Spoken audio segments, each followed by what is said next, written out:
ఏంటి చీకట్లో ఉన్నానని ఆలోచిస్తున్నారా? ముగ్గులు వేస్తున్నాం. మా చెల్లి ముగ్గు వేస్తుంటే నేను చూస్తున్నా. అలా లైట్ కొట్టకూడదు ఫేస్ మీద. ఫేస్ కనిపించాలా? సో ముగ్గు చూపిస్తా. ఇది మా న్యూ ఇయర్ ముగ్గు. పాతకాలపు ముగ్గు ఏదో బాగున్నాయి. అలా అక్కడ చూపి. సెంటో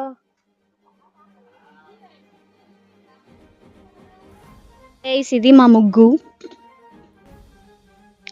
మొత్తం చింటూ అరవాకు. మొత్తం ముగ్గు మొత్తం పింక్ పింక్ పింక్ ఉంది. బికాస్ నవ్యకి పింక్ అంటే ఇష్టం. She's pink girl.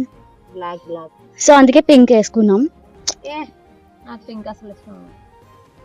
యాక్చువల్లీ ఇవి లాస్ట్ 2 years కలర్స్ అన్నమాట. సో ఇప్పుడు యూజ్ చేసుకున్నాం. కృష్ణారావులం బ్రో, సింపుల్ గా చెప్పాలంటే నాకు పాస్ట్ గా చెప్తుందంటే. Happy new year guys.